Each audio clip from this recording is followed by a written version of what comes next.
So we grow a lot of our food in grow towers. And this is our tomato section.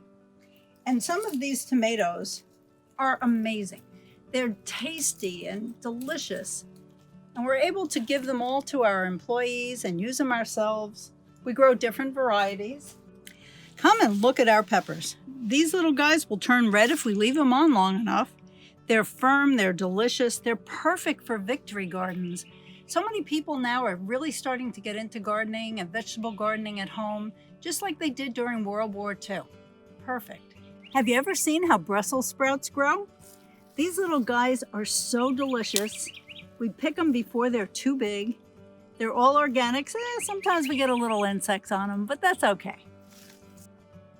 Have you ever had a white eggplant?